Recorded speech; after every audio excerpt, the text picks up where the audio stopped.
Hi everyone, I'm Christina Jeter here for the Urban Choice, interviewing the very talented actress Danielle Lyn, who stars on the hit Shudder reboot of the 1982 Creepshow anthology film, which will air Monday, May 4th at 9 p.m. Eastern Standard Time, 8 p.m. Central Time on the AMC channel.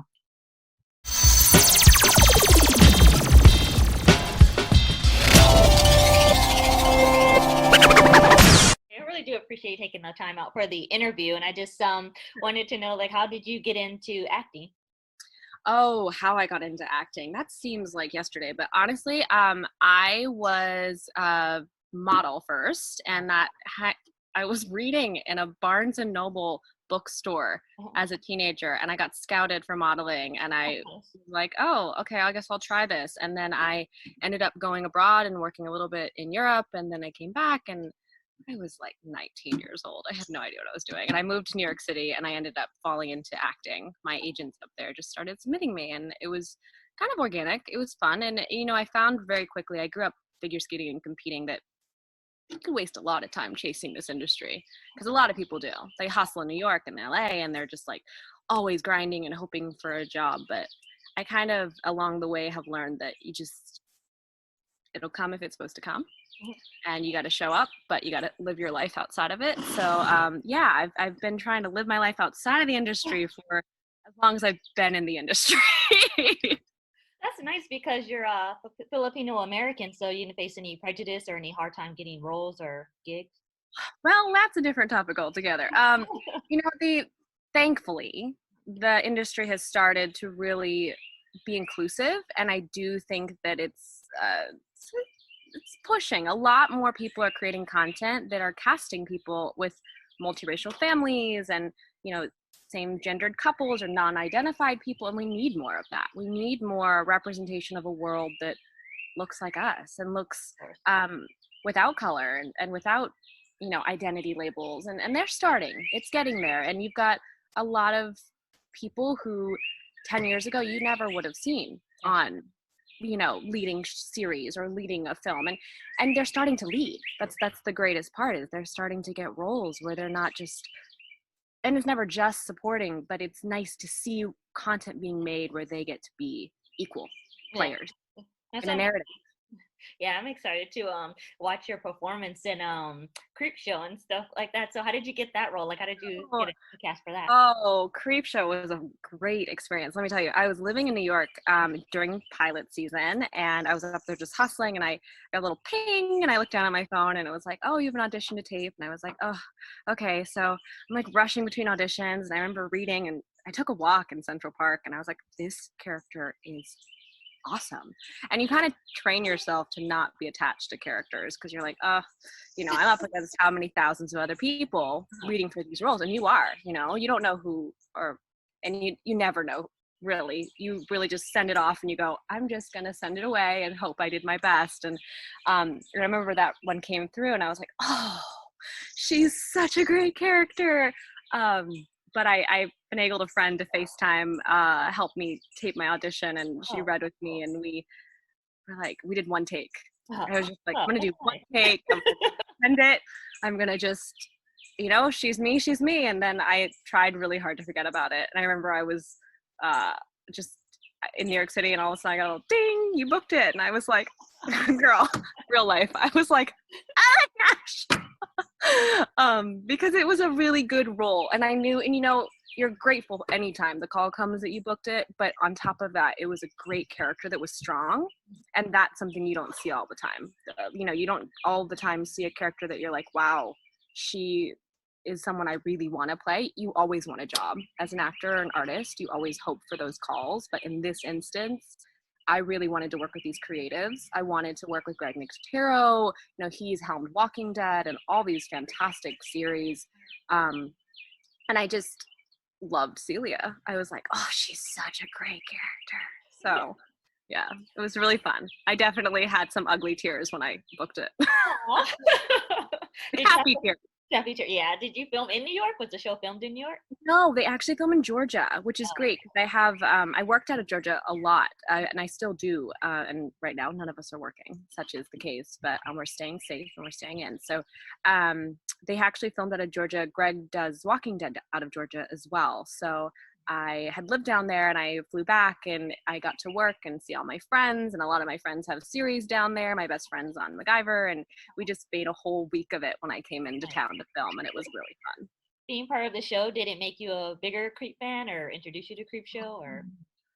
Okay, so real life. Prior to booking this, I could not sit through any sort of horror without being like, oh. Like, I remember a couple of years back, I went to see It, and the whole time I spent like with my head down in the seat, because it was just, I just scare so easily. And so when I got this, I remember even reading the script, and I was like, oh, it's so scary.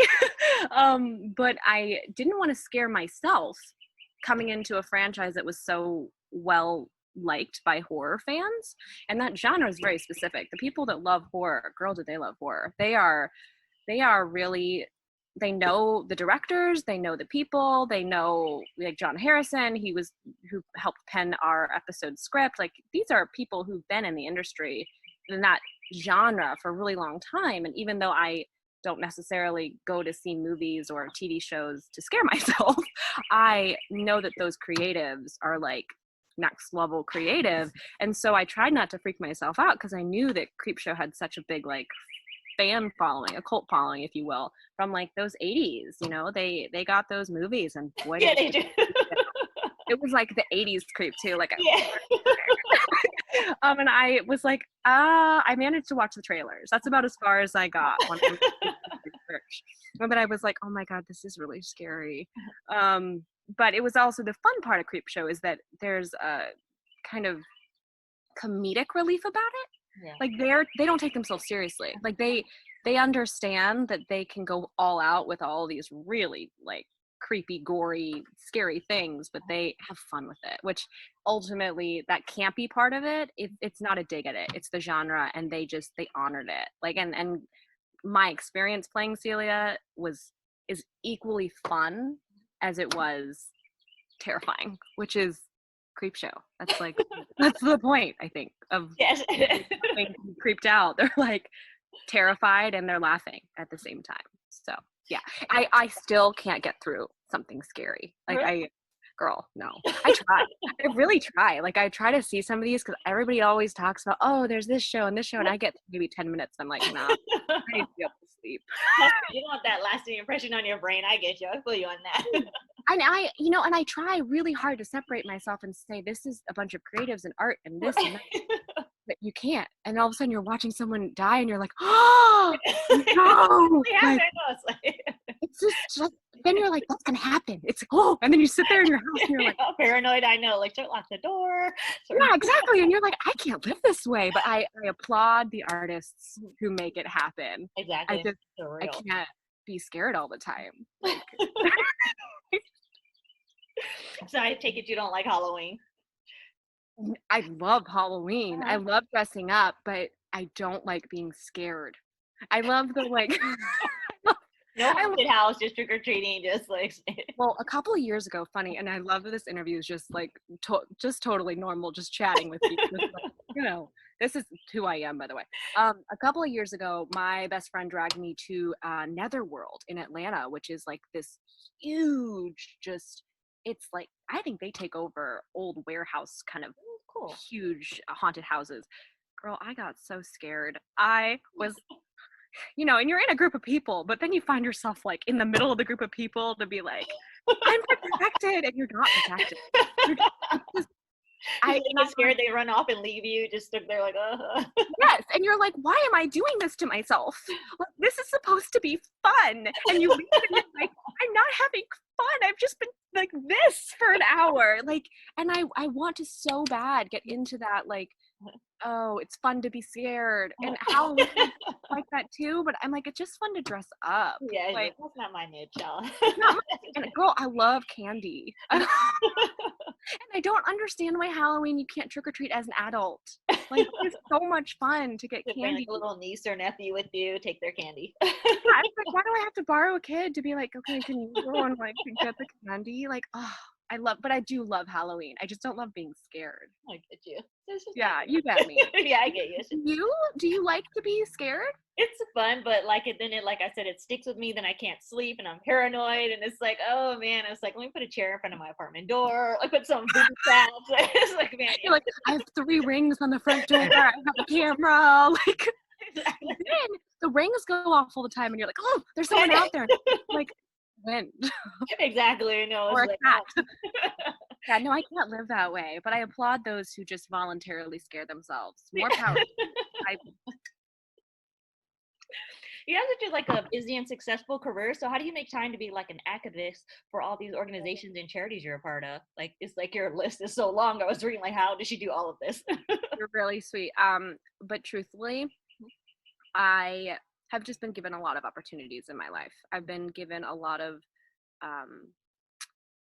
things that I don't take for granted. And as someone adopted from a third world country and given a first world life, I think of that every day. So every day that I get to just be an artist and be someone who gets to surround themselves with creative things and really dreaming, just, and that sounds like such a esoteric thing, but it's not. It's the opportunity to want to go after your dreams. And we think of that as kind of a natural thing, but when you don't have your basic needs met, those are not things that you can wonder for. You can't wonder and hope. If you don't have food on your table or shelter over your head or water or resources, how can you hope that you'll grow up to go after a dream?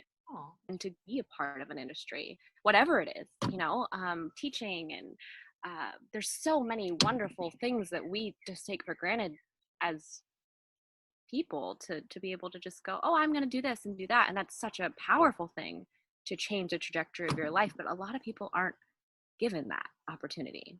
And I, in many other ways, wouldn't have been. And I don't see acting as a career.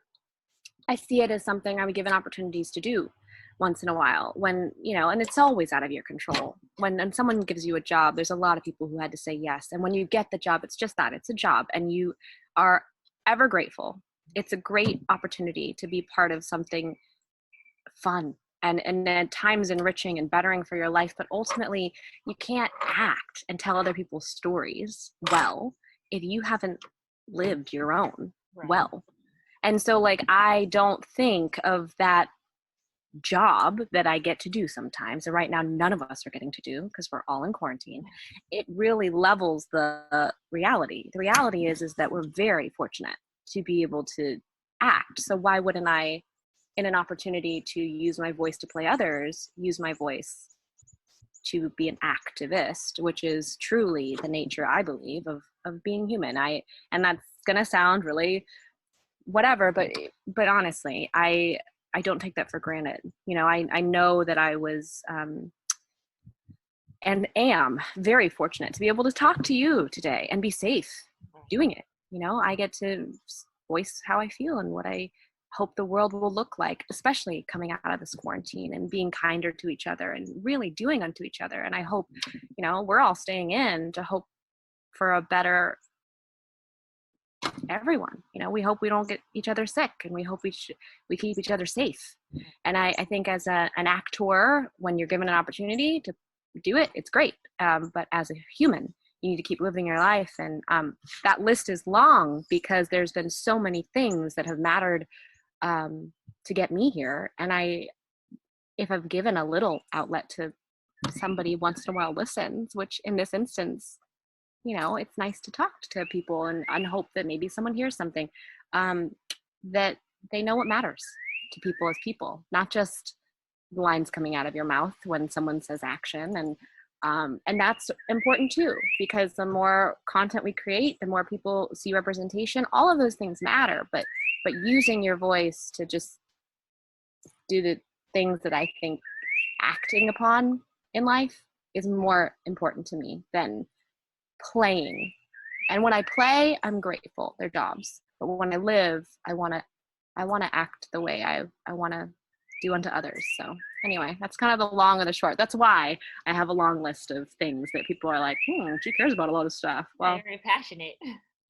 I am. I am. But I'm more passionate about that than chasing an industry or work, to be completely honest It seems with like you. that's why you get so many like acting gigs and modeling roles, because like you don't care, and it seems like that's the one that comes to you like more when you don't want it. That's one of my, I actually believe that. I believe that when you remove yourself from a want or just holding on so tight to make something happen, things that are meant to happen do. And you are better as a person when you're just not hoping for something to look a certain way or be a certain way. When you just experience it as it is and you have lived your life in between, you can take that work and it's work and you're better for it each time, but it doesn't make you who you are. It doesn't at all define who you can be. It, in your life, are given opportunities, you're given to define who you want to be in the world. And yeah, that's kind of the very, very long of the short. It's nice to listen to, like you said, like I'm sure, like, it touches somebody. You have like a lot of fans and stuff, and with your downtime, are you able to like answer fan letters and tweets and Instagram DMs and stuff like that? Instagram DMs, that's so funny. I'm awful at social media, Joe. I am one of those people that I sign off for like weeks. Oh, that's good. Find it healthier, I think, just to go like, oh, especially yeah, because real life. Sometimes you're just like, why am I scrolling? And you're doing this, and you're like, what am I doing? Why am I doing this? I should be out just being and like doing. And I do try to message people and thank people when I've gotten, and I will say this, it's really, and the birds think it's really important that I say this. The birds are clearly happy that I'm about to say what I'm going to say.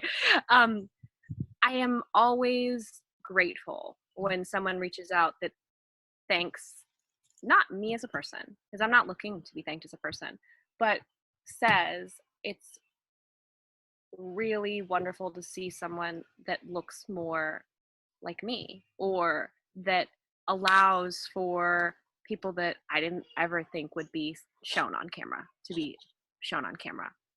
And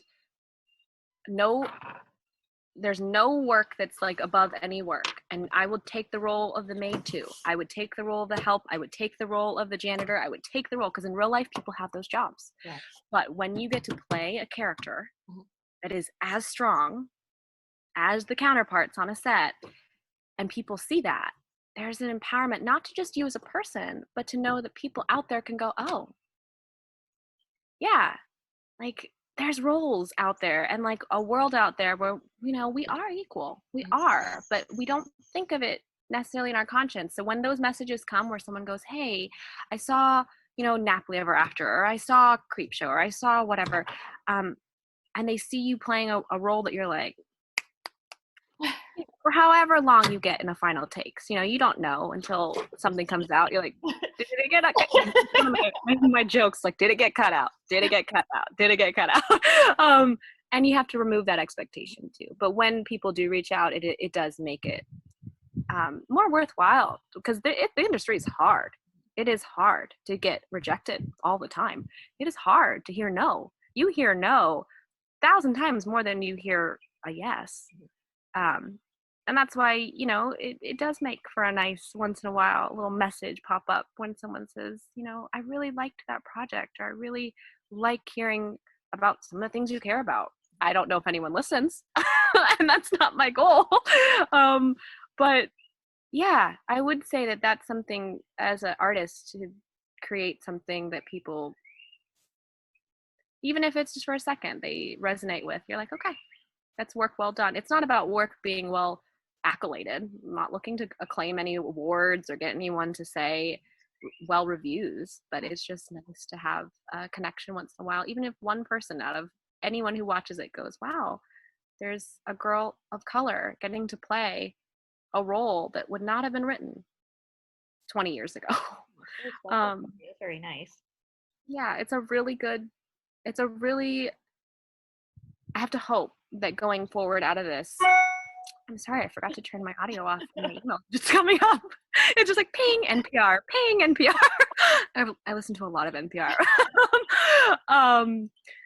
anyway, we just hope that there's even more opportunities for artists to kind of collaborate and keep representing the world we want to live in. And yeah, I just I hope to make time better for all of us to just evolve out of this. I think if anything, we've all been shut in for like a month now, like over a month.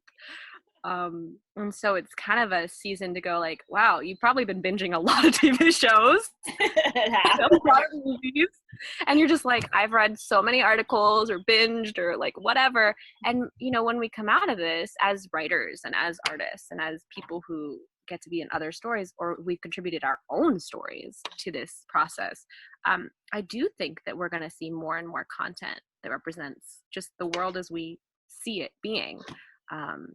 Have you worked on anything? Any writing, any books that's coming out from you personally, your side of the story? I write a lot. As we know, acting is just kind of at a standstill. Our industry is literally trying to kind of shuffle its feet and figure out how to send us back to work, if they can send us back to work safely with social distance. So really all projects are just kind of paused.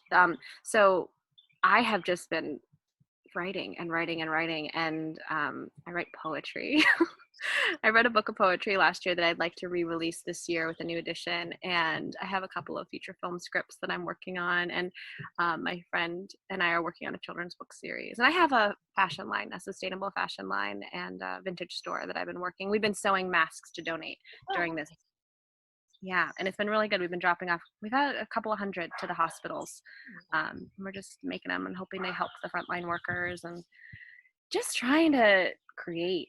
This is a good time. I'm sure you as a writer are able to do that too. Like you as an artist, you're just like, this is time to write. Yeah, it's like to focus and dedicate it and make change within the user for good. And yeah, because you don't have an excuse to not be able to write. You're like, you can't be like, I don't have time.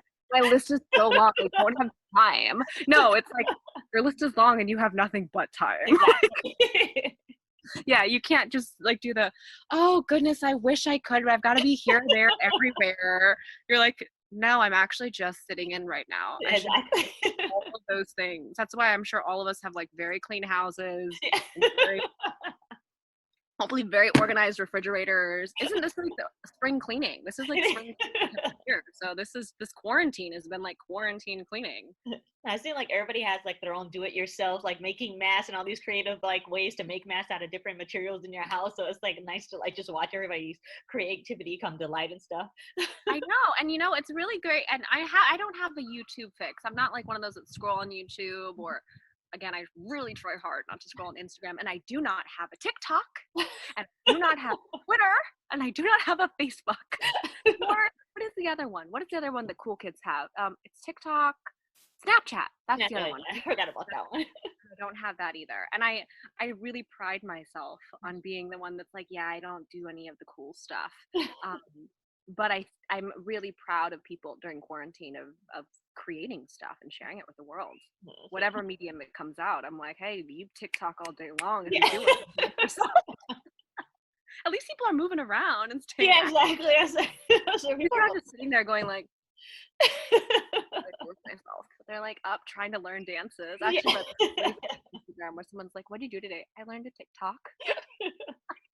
Making an excuse. I got some cardio in there, like some workout. Yeah, it's like, or like putting the Dawn cleaner on the kitchen floor and just like pretending it's singing and dancing at the same time, like being. Yes. Like people are trying. I'm like, hey, if we can try and be better and come out of this a little kinder, a little more conscientious, I think. We have to hope that the world will be better coming out of this, and we're really lucky to have this time to talk and just share. And the bees and the nature and the birds are very happy that they too have been on this interview. They're like, wow. Wow. I think it's like the leopard print in the mug. They might think it's really an animal or something. I want to be real. Last night I was having a wine time date with one of my best friends, and I was like, I'm just gonna wash this out and reuse it for my coffee. It's like, I'll fill it to the brim. I don't need a wine glass. Yeah. Oh, no, I literally was like, this was just with wine last night. I was like, this is going to be a cup of coffee once we interview tomorrow. Do you have anything you'd like to tell the audience that I didn't ask you, or you want them to know, or? Wow. A quote that you live by, or? I think right now, and just in life, it's been a really good time to kind of come to terms with what we contribute to others and how we navigate our spaces, right? We've been in our spaces for a long time now. Yeah. And as certain places are starting to let people out, I just hope that, our worlds have been a lot on screens. Yes. We've been doing a lot of streaming. We've been hopefully reading, hopefully a lot of books, real books, and not knocking the digital books, but hopefully some real books have been read and a lot of information's been taken in. But I hope that, people realize that artists got them through this time too. Fear could get them through, and I hope that people don't lean into fear. I hope they just stay safe, and I hope they stay, connected. But ultimately, people were leaning on their artists. They were watching their movies and listening to their music, and they were connected and reading and hoping to stay part of something while we were disconnected or apart from each other. Hopefully none of us were disconnected. I hope no one felt alone during this. And I'm sure that was something that isolation can get to people. You don't feel that way. Yeah, and I hope that if anything, we come out of this and we feel more connected to each other. And I hope so too. Yeah, make a positive, better change, and just into consideration. Yes, but staying 6 feet apart and putting your masks on and staying safe, staying connected and feeling connected, but also just being like hello from over there. But no, I'm really happy to talk to you, and it's just been nice to just chat. And hopefully people will watch the show on AMC. I'm excited that it's going to AMC, and that I think our episodes definitely will, because Shudder had such a big fan base, so I definitely see it like being just as big on AMC. Yeah, and I hope that a lot of those Walking Dead fans and a lot of the people who just like to stream AMC are just like, oh, what is this? Click, click. Oh, and I hope people enjoy our episode. I think that's a really rewarding thing when people are like, I really liked your episode. Thank you. Is your character going to be reoccurring or anything, or? That's something it's so funny. My counterpart Trisha, she's a really good friend of mine. From the episode, she played Lydia Lane. And we are like, a lot of the movies kept using like Adrienne Barbeau, like she was in, multiple movies, and I was like, they should just reincarnate us and keep bringing us through the seasons. But there's no word on that yet. Right now, they were going to go into production on the new season, and I'm hoping when everything is safe, they'll go back. But right now, that's how the world is getting to see our season.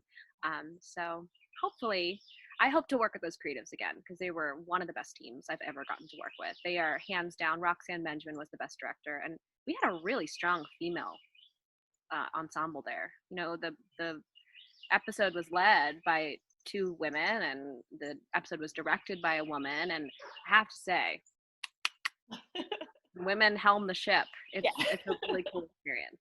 I'm not gonna lie, it's a really cool experience. And Greg Nicotero and all of the creatives behind it really believed in us creating and going with it and running with it. So that's just, hopefully people like it. Sure they will. Hey. Thanks again for speaking with me, and stay safe. And I hope everybody tunes in May 4th to AMC, which I'm sure they will, because I'm going to promote the hell out of this. So, so much.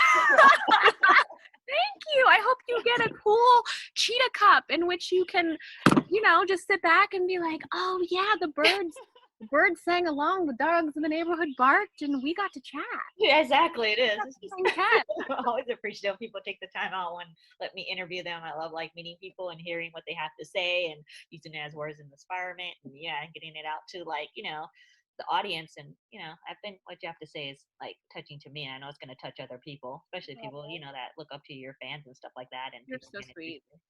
Urban Twist is cool. Y'all are cool. Oh, thanks. I appreciate that. Brendan, keep up. All right. Thank you so much. You're welcome. Bye-bye. Bye.